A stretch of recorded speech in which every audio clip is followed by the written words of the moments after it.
Today is Monday, what is today? October 23rd, 2023. I'm here with Loren Weinstein, who was the past president of the JCC. My name is Jo Reingold, and we are here to interview him. Hello. Good afternoon, Loren. Good afternoon. How are you today? Very good. First, I want to ask you something that I don't have here, and I really am interested.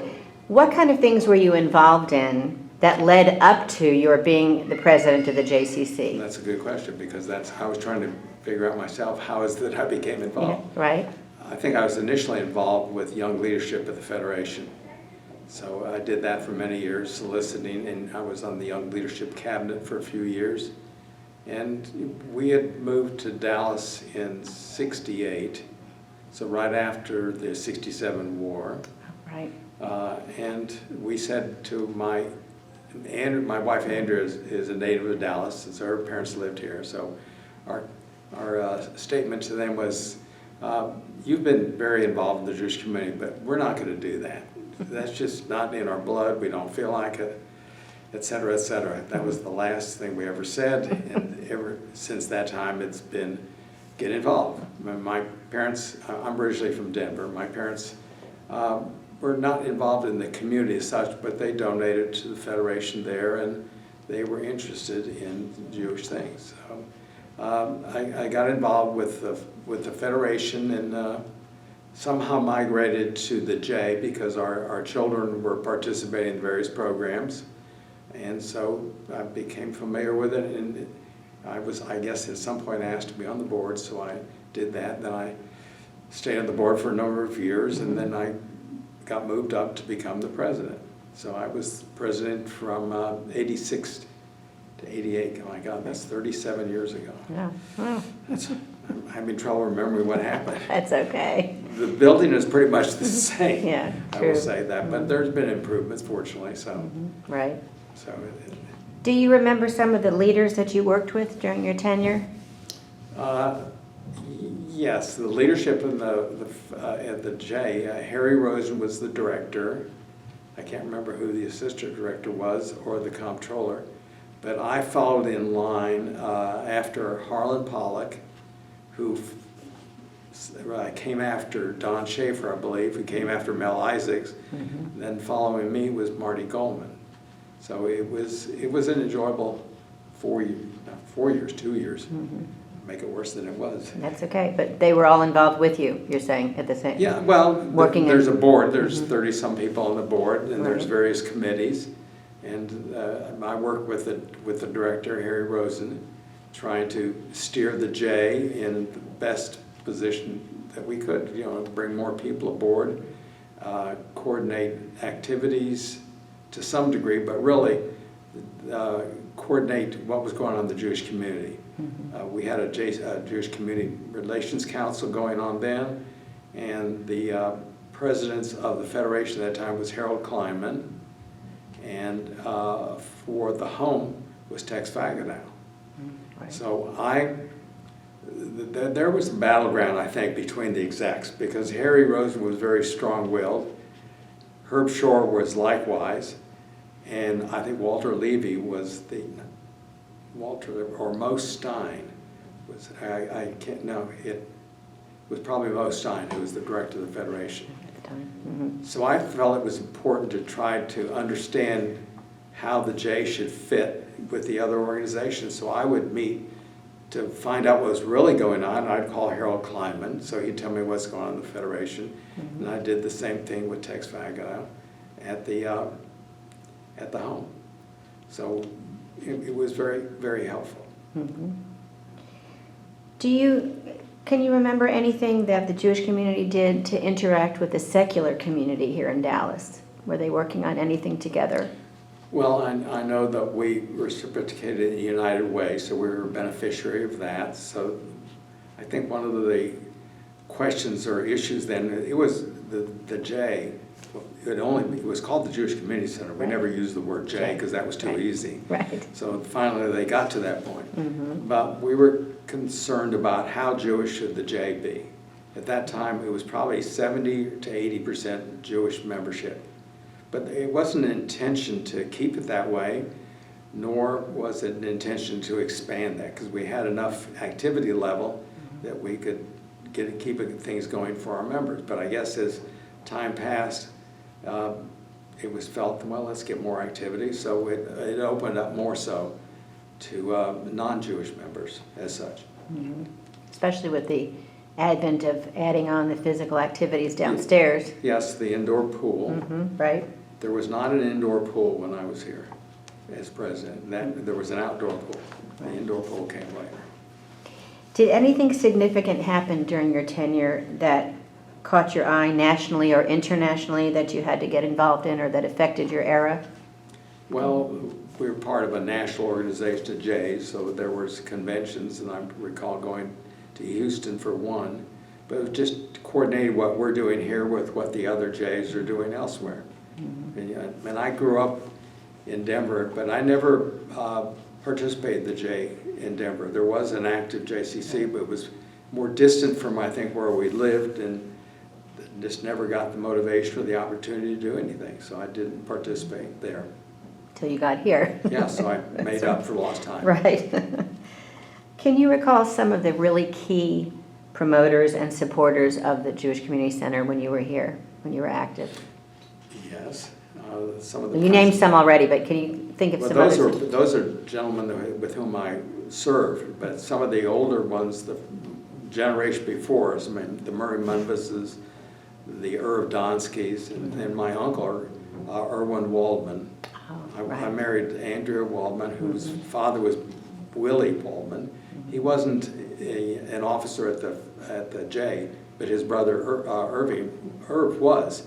So he inaugurated me when I became president. And then when his grandson Scott Cohn became president, he asked me to do the same thing, so I reciprocated. So we kind of kept it in the family. Mm-hmm. Wonderful. What changes did you see in the Dallas Jewish community during your time specifically, if any? Well, it was growing, and we had a demographic study that was underway, I believe. If it wasn't then, it was shortly after. And so one of the concerns or issues that arose was the relocation of the Jewish community a little north, and the primary zip code was 75230, but 75248 is a little more distant, and the thought was, should we open up another facility? So ultimately, this was after Harry left, I believe, and when Karen Stern became the director. There was a lot of discussion, and we held town hall meetings to see what people's desires were. Everyone really wanted a second location, but no one was willing to pay for it, which was a major criteria. So ultimately, they did open up a second location, but unfortunately it didn't survive but for a few years. And I guess other organizations, Temple Emmanuel went through that, Sherith Israel possibly, but I know Temple Emmanuel did that, and they decided to stay where they were. And that's ultimately, well, it kind of got forced on us by experience that it couldn't carry all that additional members because we didn't get enough, and the ones that, you know, it takes more than just your membership dues to operate the J. So. And I substituted there in the preschool in the north when it was there. Okay, Mm-hmm. so you could reinforce what I Right, said. right. Preschool was fine, but other areas not so much. And well, you talk about preschool. Preschool has always been a very strong point of the J. And at that time, when I was president, it was likewise. After I was president, not because of my absence, but you know, it went through changes, but now it's at basically an all-time high. Camp, we had an outside camp facility, and that was very popular. We didn't have gymnastics program then, which later came, but there was activities at the J, and I know our sons participated in the basketball leagues, the baseball teams, etc. So it was very active. Sounds like you had a hand in getting at least the nugget, the thought of things that came soon after you. Right. While you were here. Right. But then there was always capital campaigns for one need or another, so I know we participated in conducting those campaigns, and they were, you know, the most part successful, and we raised the money needed to do whatever it was we had in mind. There was always a concern because people would, obviously, no one wanted to pay more dues than they had to, so whatever that means. And we needed to establish a capital reserve to take care of things, because, you know, the roof would ultimately wear out, so we needed to build cash. So that was one of the priorities that I tried to instill in our planning and our budgeting, et cetera. So we were able to do that, not as much as we wanted, but we were at least able to get that started. I know you mentioned some people at the Federation. Can you think of some other key leaders that really, really helped you and got behind you when you were here as part of your tenure?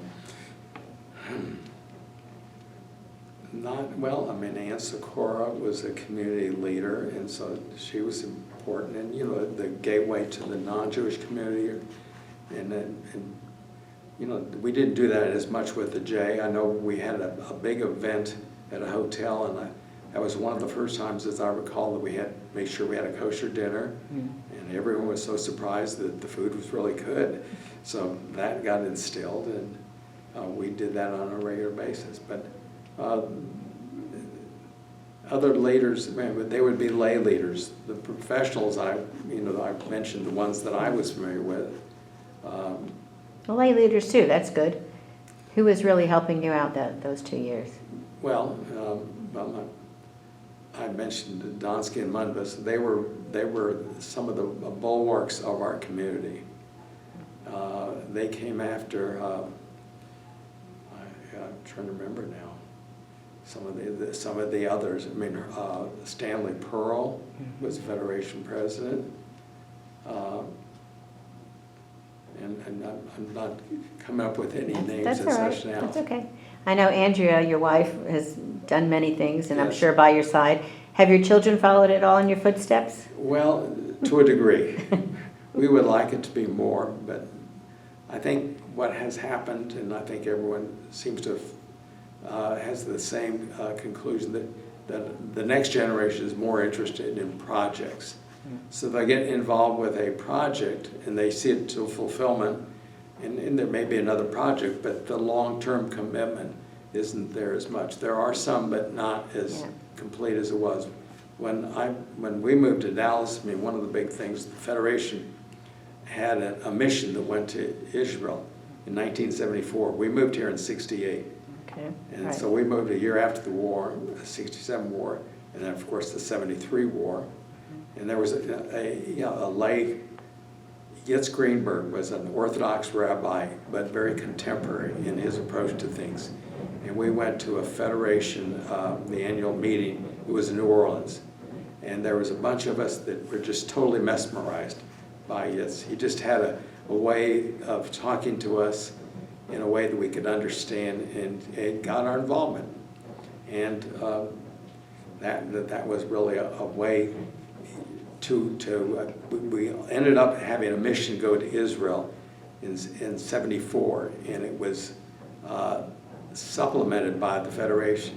There wasn't required giving as such, which was an anathema to the Federation couldn't understand that. But from that mission probably came 6 or 7 Federation presidents, JCC presidents, and a variety of other office positions held by members of that trip. So it was incredible. We ended up being on a 747 plane with Begin. And he was upstairs, and he found out we were downstairs. We were going to Israel. So he had us come to the Knesset. And it was just a remarkable trip. So I've been back to Israel probably 6 or 8 times since. My wife has been many more times than me. But we want to try and go again. Maybe I'll have to wait for a bit. Right. In relation to your time at the JCC, if you can think of something that you are the most proud of, what would that be? Well, as I mentioned earlier, trying to get capital reserves built in place, a succession plan, because Harry Rosen ended up resigning, so he moved to Florida. So we were without an exec at the time. We had a temporary one, and then Karen Stern came in, and that was challenging. I was trying to find the appropriate place, if you will, for the J, because I would talk to Harry all the time, but I felt that Harry had in mind what was, from his perspective, I wanted to make sure that the word community and the Jewish Community Center was an important way of approaching things. So that's how I felt and tried to organize my thinking. I later became involved with the Jewish Community Relations Council, and I like to use the word community because that's where all community members, and so it has to involve all the community, the Jewish community and the non-Jewish community, as best we can. That's excellent. Can you think of any special experience or story that you would like to tell us about that we haven't mentioned yet? Well, I talked about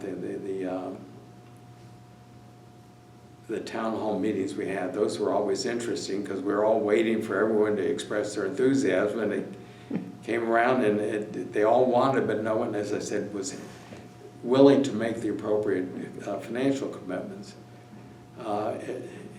And you know, the building program of trying to add things to the J and to keep things going, and the succession with other leaders in the community coming aboard. Did the actual building expand at all while you were president? Did they add on at all? No, not that I can recall. We might have done something with the tennis courts. So, but the Goldberg Children's Center, that was not here. The swimming pool was not. The indoor pool, the outdoor pool was. The Zale Auditorium was, and there was always efforts to upgrade that because there was a lot of community performances that were done there.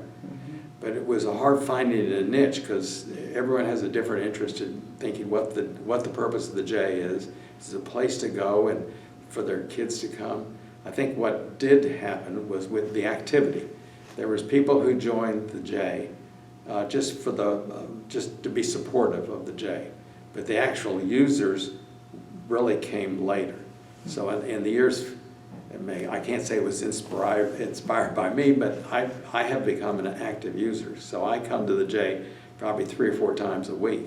So I swim and I work out in the facility, and I come to various meetings, but those are less so. But I think the activity level is what really increased. Interesting, I don't think that the total membership in family units has really changed dramatically. The population, Jewish population in Dallas has grown, but not, I think it's maybe, I'm guessing now, in the 60,000. I could be totally wrong, but that's about right. And that's kind of, you know, it might have been 45 or 50, and it has increased, but we've been able to hold the membership, but the people participating in the utilization of the J is what's really increased, I think. Well, thank you so much, and I hope you're proud of your tenure I'm and very how proud, things and I have enjoyed turned it. out here. And we're glad you got involved. Thank you. I enjoyed it too. You're welcome. Thank you for taking the time. Sure, sure.